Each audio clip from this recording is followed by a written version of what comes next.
Warning: the following video contains explicit language which may be offensive to some viewers or inappropriate for children. The content within this video is intended for mature audiences only.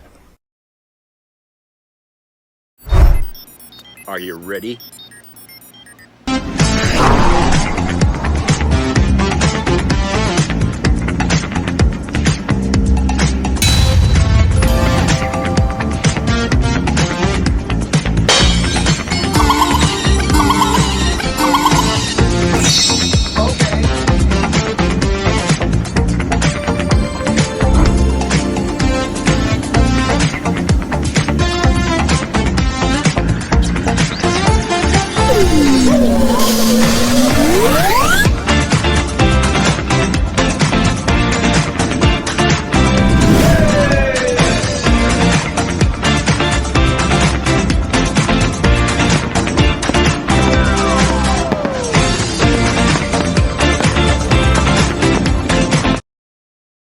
Hey everybody, it's Jeff.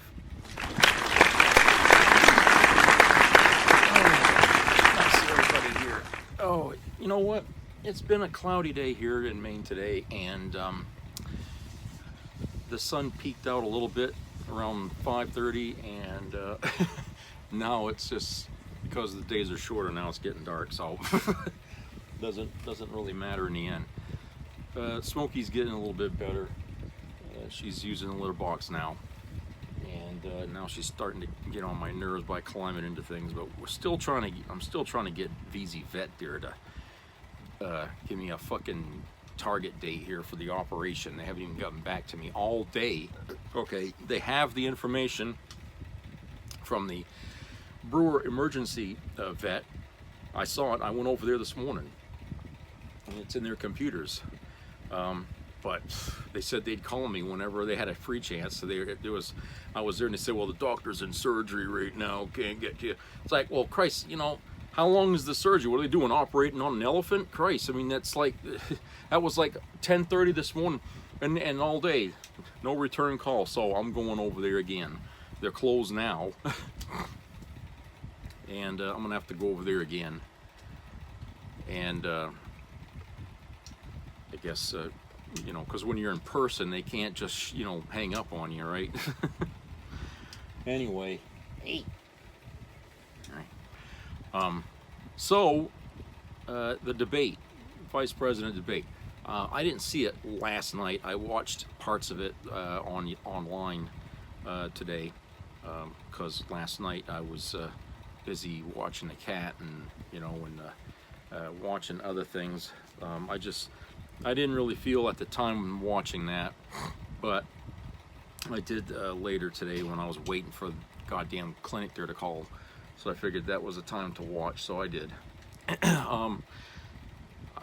My impression was that the media seems to be upset that the debate felt like a traditional debate, like the ones we're all used to, that we watched for decades, right?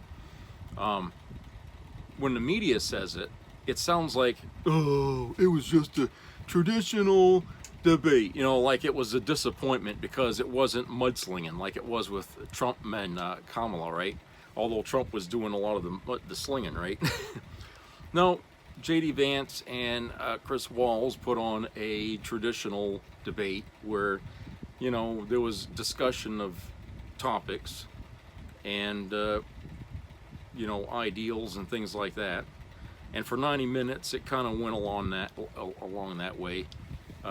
There were, you know, a few moments here and there during the debate that you know, I think got people's attention, but I think the big thing in this debate was kind of, you know, at the end, you know, where Walls was like saying, you know, he asked him about, you know, do you think Trump won that election or lost it? Okay, simple question.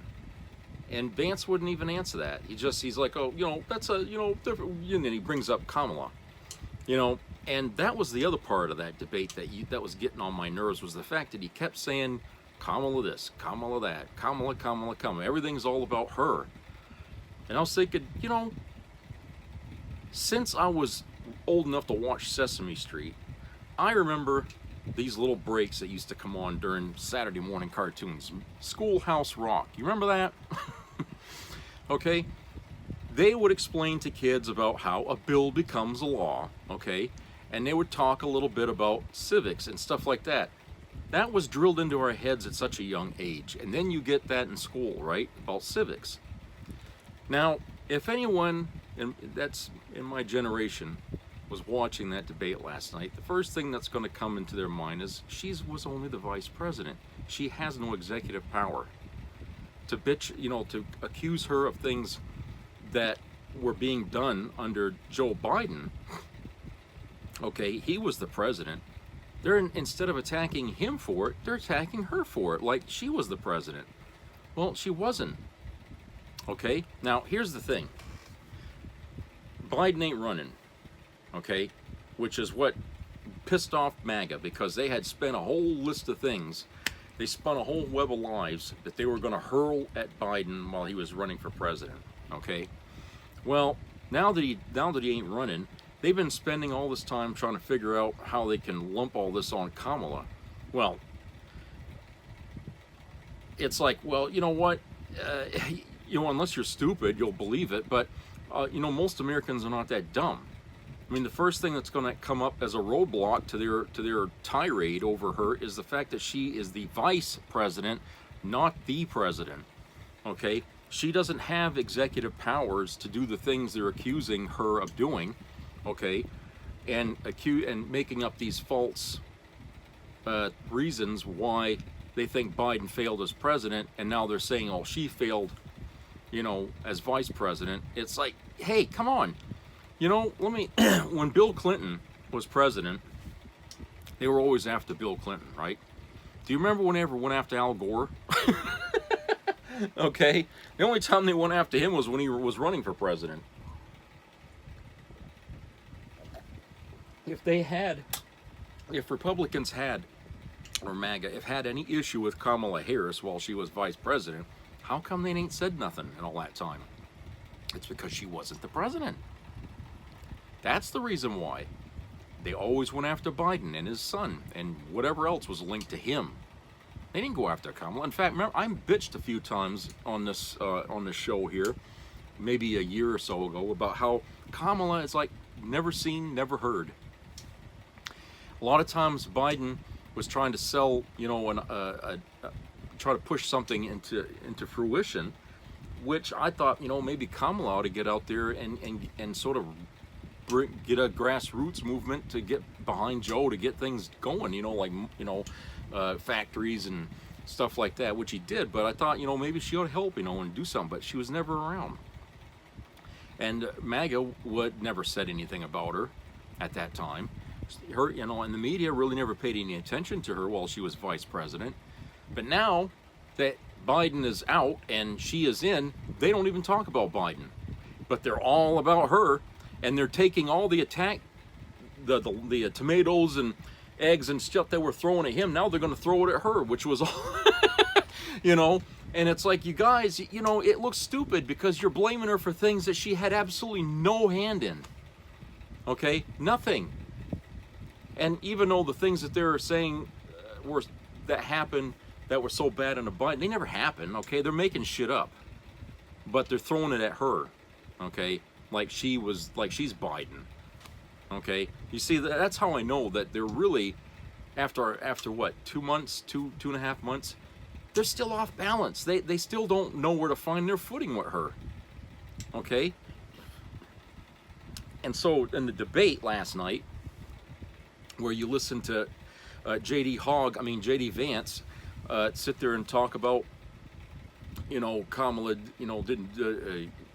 didn't do this, she didn't do that and stuff, and where does she stand for now after she's explained it to America, I don't know how many times already. She gave an interview to the press, which they were bitching she wasn't talking to the press. Okay, she laid out a plan for what she's running for, which the MAGA people were bitching about that she hadn't done. Okay,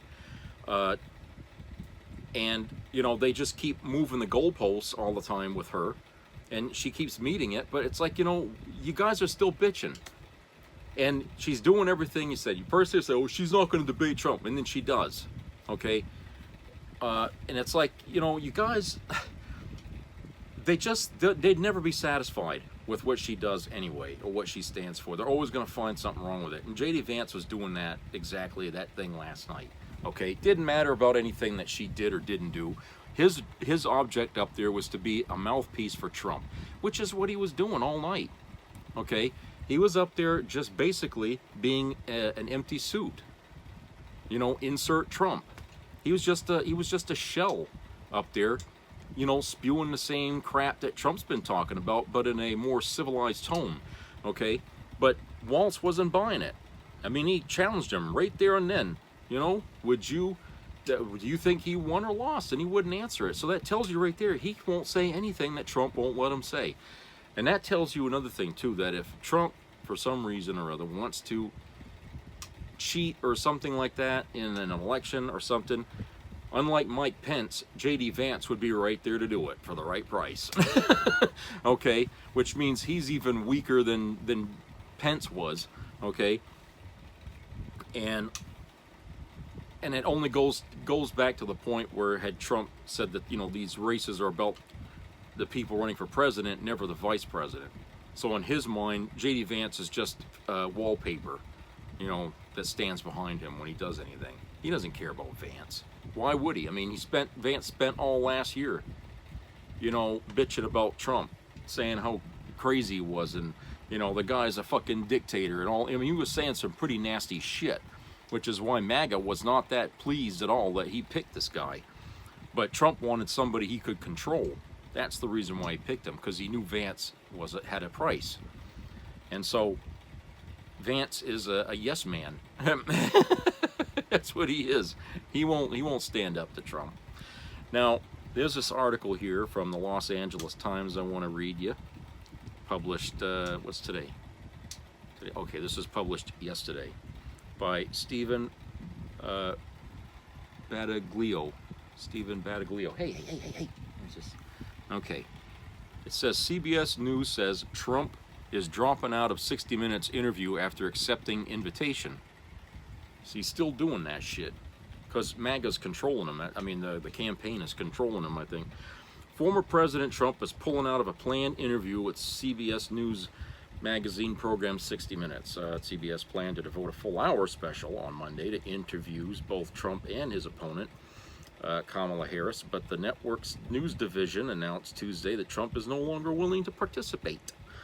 After, quote, after accepting the request to be interviewed by Scott Pelley, a campaign spokesperson notified 60 Minutes today that former President Trump would not sit for an interview with the broadcast, unquote.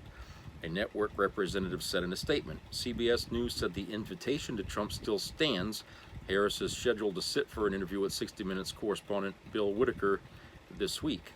Trump campaign spokesperson Stephen Chung posted on X, 60 Minutes begged for an interview, even after they were caught lying about Hunter Biden's laptop back in 2020.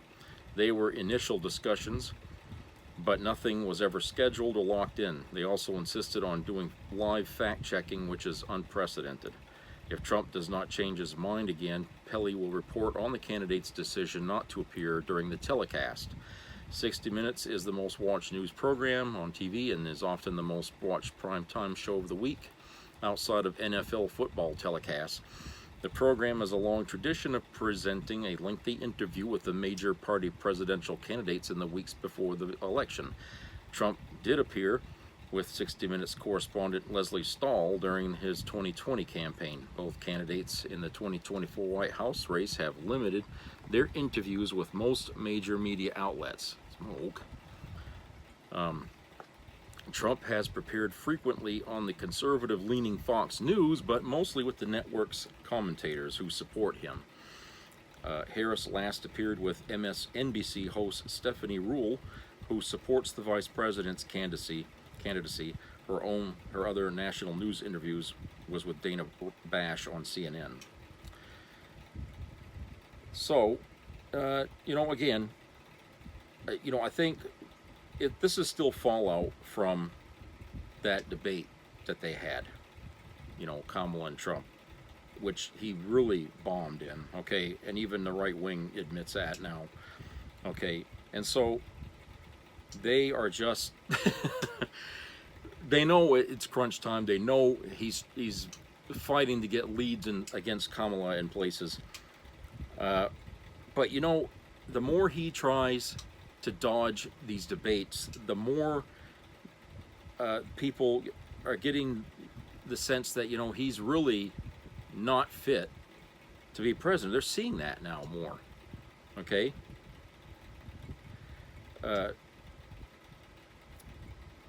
His felony convictions and indictments and stuff like that are just, they're becoming center stage now, not so much his campaign, because I think the media is kind of writing him off and they're focusing more on, you know, some of the things going on in Washington or whatever about you know, indictments that have been made on him and stuff, and you know, he's got that immunity thing that's coming up pretty soon here, and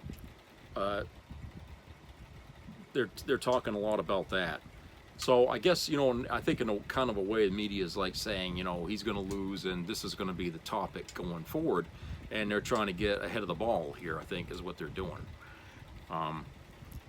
You know, personally, I don't think Trump's going to win, but I do think that we're going to be spending a lot more time in the coming months after the election of just hearing more and more and more Trump all the way. So if you think this is going to end on election night, forget it. You know, if you think that Trump's just going to disappear after he loses, forget it.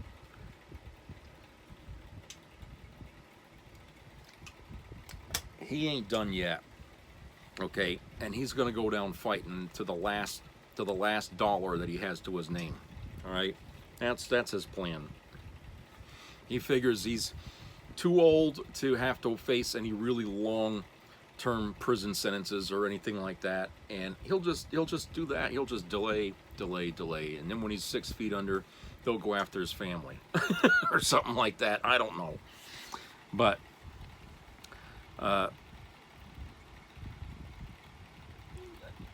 the thing is that, you know, it's getting to a point now where, like with the debate last night, you know, Vance always commenting that Kamala had 4 years to implement her policies and VPs have no, you know, and like I said, you know, they're hoping the audience won't pick up on how stupid that sounds, because, like I said, people my age would know by rote. I mean, it's like how we learned how our ABCs and our numbers.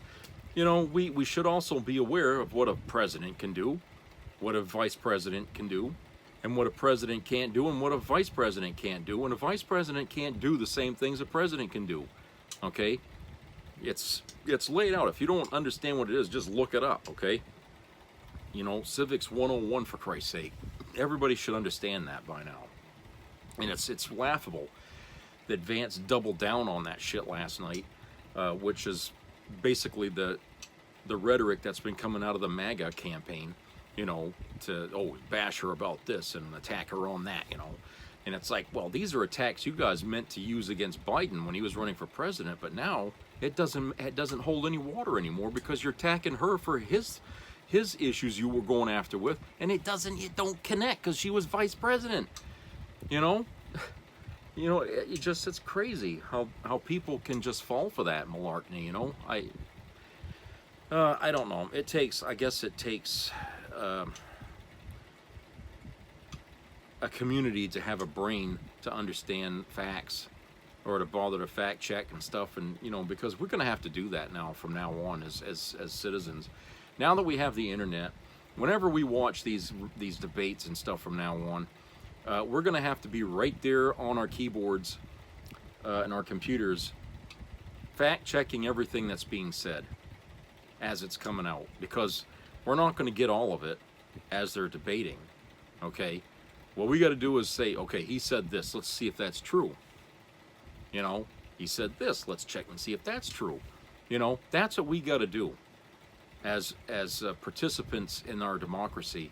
Is as we watch these debates, we got to go home in our homes, get on our computers, and anytime we hear something that they say or accuse the other of, type it out, look it up, and see what's there. And you'll probably get a better idea of what they're saying and how truthful or that it is. Okay, that's what we got to do from now on. It's sad because we used to be able to depend on our media to be able to open our eyes about things. Isn't that kind of why we had 60 Minutes begin in the first place? Was that they would educate the public on the details of things that were not being told from our leadership. They would go out there and investigate these things, and we'd get the truth out of them. Okay, we'd find out what really was going on. Okay, but now, it's really up to us now, because a lot of these media outlets, they won't go that distance anymore. They're too afraid to do it, I guess, for whatever reason. So it's up to us now. All right, let's go to commercial break. We'll be right back.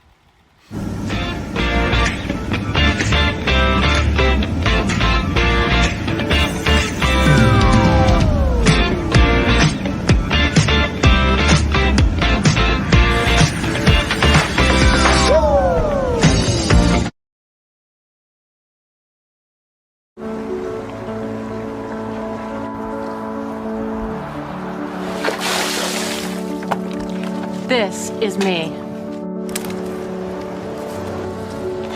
This is me.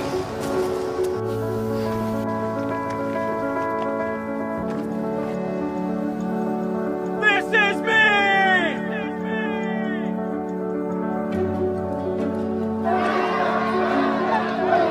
This is me. I'm Alex Curtis. I'm a lobsterman in Maine, and this is me. I'm Ruth McLaughlin, and this is me. I'm Eric Hopkins. I'm an artist, and this is me. This is me. Me. This is me. This is me. This is me. At the end of the journey, the main thing is you, original. What will you tell your kids? That you voted for a felon and a criminal, supported a man found guilty by a citizen jury, went into the voting booth happy to pull the lever for the only former president in history to bear the mark of criminal shame. Will you tell them that breaking the law is how they should live their lives?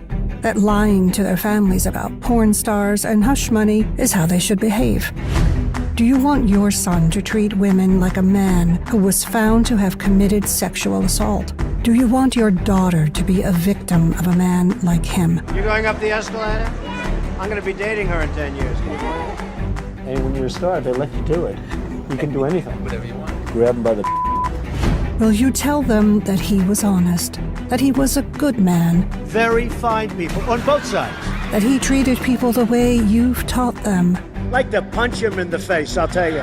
Will you tell them you're proud of his cruelty, happy with the ugly insults, I'd look her right in that fat, ugly face of hers. the attacks on women, and the endless lies, that the chaos, death, and danger he brought was worth it? We know it's hard to walk away and put country over party, but your kids are watching.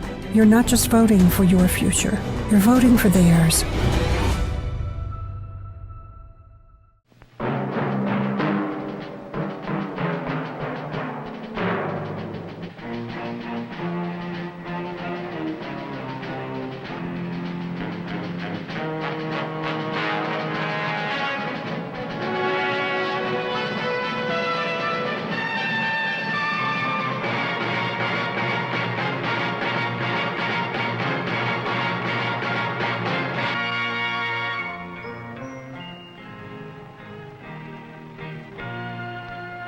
Some people have a deep, abiding respect for the natural beauty that was once this country. And some people don't. People start pollution. People can stop it. Write for Pollution Booklet, Box 1771, Radio City Station, New York. Donald Trump is a draft dodger, a coward. I had deferments because of college, like a lot of people did. Numerous deferments because of college. When 58,000 men gave their lives in Vietnam, Trump was the spoiled rich kid who faked bone spurs. I had a foot thing, and I had deferment for that. He mocked men who fought. bragging that cruising New York for sex and avoiding STDs was his own Vietnam. It is your personal Vietnam, isn't it? It is my personal It is. You've said that many I feel times. like a great and very brave soldier. Trump called veterans suckers and losers. He mocked POW John McCain. He's a war hero. 5.5 years. He's a war hero because he was captured. I like people that weren't captured, okay? Donald Trump, a coward, a criminal. I always wanted to get the Purple Heart. This was much easier. Stand up for America. And when we fight, we win!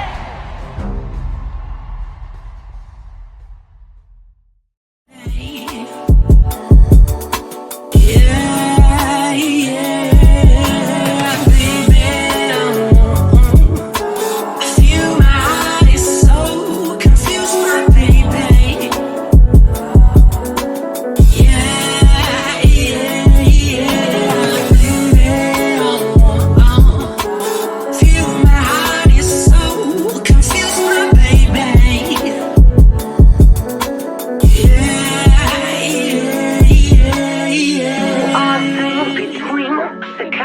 Girl, but I am a few person of you. America's presidents have always brought something unique to the White House. From revolutionaries to businessmen to statesmen, their common thread has been clear: a commitment to the founding principles that make America great. Until recently, there was something else every president since World War II had in common. They all saw Adolf Hitler for the genocidal monster he was. All of them except one, Donald Trump. After 80 years of presidents who despised Nazism, Donald Trump became the first one to praise it. They're poisoning the blood of our country. It's sick. It's wrong. And the Republican Party is defending it. And if you're a Republican voter, it's time to ask yourself, is this who you are? Because if you're still defending Donald Trump, the answer is yes.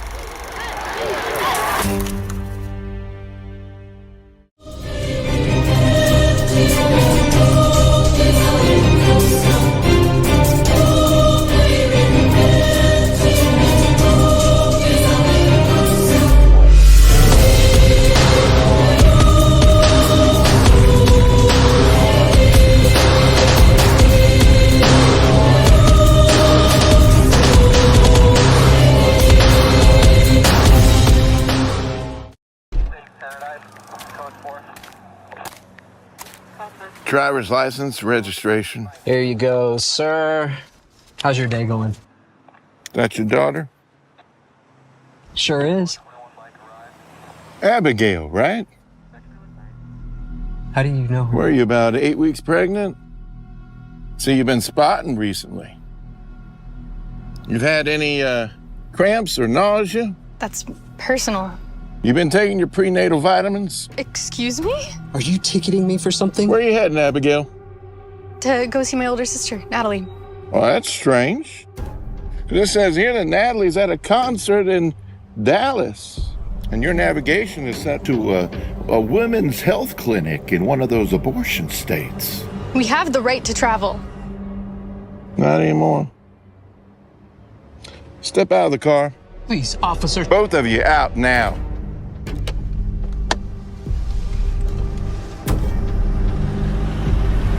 You, sir, are under arrest for crossing state lines to obtain an abortion for a minor under your care. And you, young lady, well, you're under arrest for evading motherhood.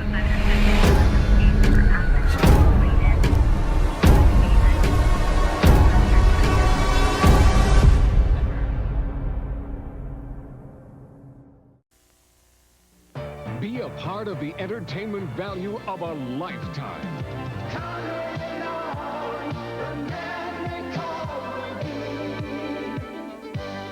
I loved it.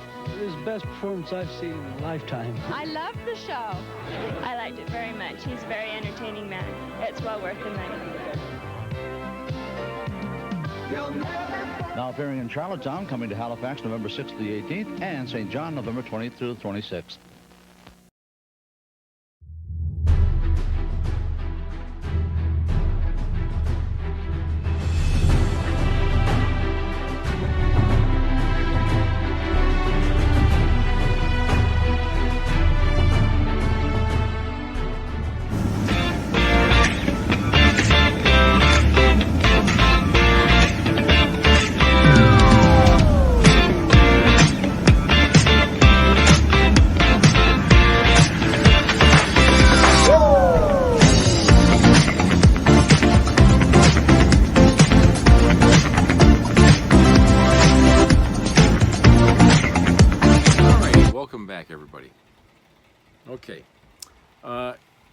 Here's a kind of a,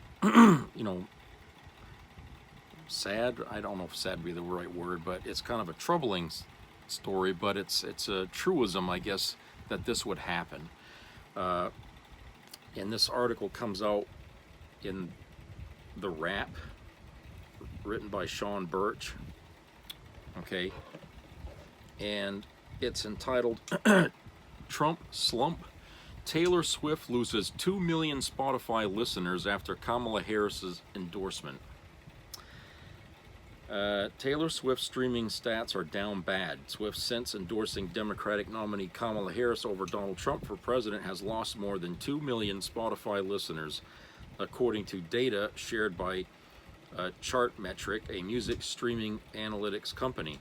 Here are the key figures. When Swift publicly endorsed Harris in an Instagram post on September 10th, 94 million unique Spotify listeners had streamed at least one of her songs in the past month. A little more than a fortnight later, on September the 27th, Swift's monthly unique listeners had dropped to 91.9 million per Chartmetric. And it's worth pointing out, Swift was already in a relative slump before she came out against Trump. For reference, Swift had 95.9 million Spotify listeners in the 28 days, which is the time frame Chartmetric and Spotify used to measure a month, leading up to August 27th. Her endorsement of the Democrat ticket minutes after the Trump-Harris presidential debate wrapped up on September 10 hasn't helped reverse her recent downtrend. Chartmetric's music data looks at global users, so it's unclear how many of those lost listeners came from the U.S. Spotify, according to its most recent earnings report, had 246 million paying customers and 626 million monthly users worldwide. And while we're looking at her streaming data, her YouTube stats had a cruel end to the summer too. Number of people viewing Swift's YouTube videos in the U.S. dropped nearly 10% post-Harris endorsement. According to Chartmetric's data, Swift had 102.4 million people watch her videos on YouTube in the month leading up to her endorsement. That figure dropped to 92.5 million monthly viewers by September the 27th. Although it's worth noting volatility on YouTube given the recent blocking of music videos by popular artists and the fact that YouTube is far from the primary place people go to listen to music. If you missed it, Swift officially backed Harris and her running mate, Minnesota Governor Tim Walz, in an Instagram post on September the 10th. Quote, "I'm voting for Kamala Harris because she fights for the rights and causes I believe need a warrior to champion them," unquote, Swift said. Quote, "I think she is a steady-handed, gifted leader, and I believe we can accomplish so much more in this country if we are led by calm and not chaos," unquote. Swift's post, which had its comments section turned off, has been liked 11 million times to date. The anti-hero singer has 283 million followers on Instagram. Swift's endorsement, which linked to a voter registration site, drove over 338,000 views to the voter registration page. Trump, a few days later, didn't mince words in response. Quote, "I hate Taylor Swift," unquote, Trump said on Truth Social. Swift's backing of Harris and Walz came after she received some needling from the media for her political silence in 2024. In early September, Glamour wondered, will Taylor Swift endorse Kamala Harris for president? Vanity Fair had asked that same question in July, right after Harris was named as President Joe Biden's replacement. The world, according to Vanity Fair, was waiting with bated breath to see if Swift will throw her considerable cultural weight behind Harris, the newly anointed great hope of the Democrat Party. Up until her Instagram post made it official, Swift's fans likely had an idea of which way the pop star was leaning this election. Swift, in her 2020 Miss Americana documentary, told her dad that she regretted not opposing Trump in 2016. Quote, "I need to be on the right side of history," unquote, Swift said when explaining her decision to be more politically vocal during the 2018 midterms. In 2024, she's made it clear she'll leverage her reputation to support the candidates she believes in, even if it eats away at her streaming dominance. So, I don't see how she wouldn't expect, some people would get turned off by what she did. Okay, yeah, some of the people listening to her music were Republican. Okay, and her coming out and throwing her hat in the ring for Kamala Harris, yeah, it was going to backlash. Okay, is it bad? Yeah, I guess it's going to cost a little bit, but she's still popular. She's still popular. Okay, and even though the MAGA's never going to listen to her again, there's still a whole lot of other people who will. So, but that's the price you pay as a celebrity in this country to speak out. I mean, look at Sinead O'Connor. Remember her? She died last year. And when she did that Saturday Night Live skit there, or whatever the hell, when she was singing and she ripped up the picture of the Pope, and then when she went on the stage during Bob Dylan's birthday thing or the celebration or something, and the audience booed her, okay, and she got really upset and everything. Again, when you try to be political, and it's funny because the '60s, right? In the '70s, music against the war and all, everybody was behind all that, okay. But it's like today, if you try to pull that '60s shit today, you're you're out of the fucking business, okay. They don't put, the music industry don't put up with that because everything is so profit motivated. Nobody cares about what you think politically anymore. Okay, they just don't want to hear it.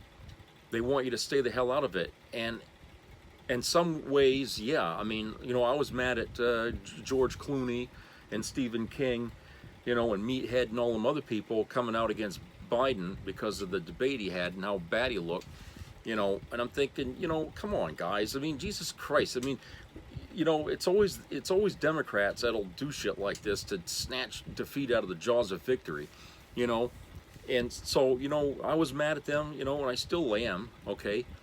But, being a celebrity, I guess, you really aren't really allowed anymore to say anything, let alone come out and endorse somebody, I've read a lot of answers from MAGA about, well, she's just a singer. She can't endorse anybody. She's just a voter like everybody else. Why does she have to come out and say, I endorse it, like she has some kind of political power?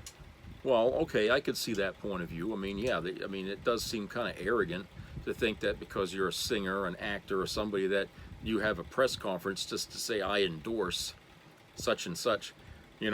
Nobody would care if I went out to the press and said, well, can I announce my endorsement for Kamala Harris? Nobody would give a shit about that because I'm just a regular citizen. I'm not a politician, not a governor or a senator or anybody, okay? So why the fuck would anybody care? But because these people have wealth and they're celebrities, they come out and they act like they're politicians too, and I think, it just pisses certain people off, okay? And just instead of just saying, well, I'm going to vote for her, instead of saying I endorse her, I'm going to vote for her or vote for him, whoever, just say it like that, because at the end of the day, rich, poor, celebrity or not, we're all voters and we're all going to be doing the same goddamn thing on election day, okay? No matter who you are. So it doesn't matter who you endorse. It only matters who you're going to vote for, okay? And really, nobody really should ever tell anybody who they're going to vote for, because you know what that does. It opens up a door to debate, to fight, to arguing, okay? And how many times have I said people shouldn't be talking politics in public, okay? Because you're looking to start a fight. It's the same thing about religion. Keep your mouth shut about it, because when people hear you talking about religion, it always ends in a goddamn fight every fucking time, and I know this from personal experience. It never ends in a nice, even if you're the same religion. Even if you're of the same religion, no two people will ever agree 100% on anything, okay? Never happens, never will, all right? So why the two most volatile subjects in our society, why would you bring up either one of them publicly? You know, if you're a person that's making your money on your fame, the last thing you want to do is open your yap about who you vote for or who you want to endorse, okay? Keep your mouth shut. That's all. That's the only kind of advice I could say. Yeah, I understand, you know, Swift was really upset about, you know, she should have said something about Trump. Okay, a lot of us felt that way when, you know, after 4 years with that jerk, okay? But at the same time, we learn the lesson and we move on, okay? Her coming out and saying what she said, in her way, I think she was trying to get her fans to stand behind Taylor Swift because, hey, Taylor Swift said it, so, you know, we gotta vote. You know, it's like, if that's the only reason why they're gonna vote for Kamala is because Taylor Swift is, you see my problem? I mean, it doesn't make any sense. If you can't convince these people to vote for somebody because of the ideals they stand for, okay, then you're not really making your case, and your support for that person doesn't really hold much water, okay? So if you, instead of endorsing somebody, just say, I'm voting for her because, and lay that out. Because why? Okay? Even the right wing, the MAGA people, are not going to like that. Okay? But at least they're hearing from that person's voice why. Okay? And don't just throw mud. Tell them exactly. You know, I stand for this. She stands for this. I stand for that. She stands for that. We agree on a lot of points, more than I agree with the other guy. And that's why I'm voting for her. Okay? That's what you got to do. You know, if you want people to know who you're voting for. Personally, if I was Taylor Swift, I wouldn't have said a goddamn thing about who I was voting for. Okay? But I would have said some things, you know, about, you know, maybe you know, the ban on abortion being unfair to women and stuff like that. I mean, not too many people are going to get pissed about that, I think. You know, they probably wouldn't have lost as many Spotify listeners. I don't know what the hell that is, because I don't listen to my music that way. But anyway, you know, she wouldn't have got hit as hard, because a lot of people would agree with her, especially the women, you know. But it's sad that this is the kind of society we got now, where celebrityism is gauged by who you support. And unfortunately, the media chases these people down and tries to beat it out of them. You know, who are you going to vote? It's, you know, then when it's like, why should we care? You know, we didn't ask her. She's just one vote. But because she has a celebrity, she can sway other people who are with her. You know, if they were going to vote for Kamala in the first place, they'd have done it anyway. Right? Do they really need her to even come out and say she's going to vote for him? I don't think so. I mean, she's preaching to the choir, essentially. You know, I think people loved Kamala as she is. They didn't need some celebrity to tell them to vote for her. You know, I don't think so. I think just Kamala's charisma alone and the things that she says that resonate with young and older people, I think that alone is enough incentive for people to vote for her, because you're certainly not getting that from him, Trump, anymore. You know, his charisma has diminished significantly, and the things that he says are outright barbaric most of the time, if not insulting. He can't help himself. He's racist and misogynistic and a compulsive liar about everything, and mentally we're wondering if he's even fit. I mean, when was the last time he had his head checked anyway? Christ, I mean, I think we ought to have that come out before we ever go to the polls and see whether or not this fucking guy's even got all his marbles, because I don't think he does, you know. But yeah, I mean, I think, you know, there's really no need for people to come out, you know, any celebrities or whatever, to come out and say they endorse her. Okay, just, you know, trying to say that my fans will follow me, you know, to do for you. No. I just think that, you know, people should be sold on the fact of these people based on what the politicians say, you know, not from who endorses them, you know. That's just my opinion anyway. All right, so that's it for tonight, and I hope everybody has a great upcoming weekend. So subscribe, comment, and share, and keep your ears open for any health-related matters. And I will talk to you all later and treat each other nice. So take care, everybody.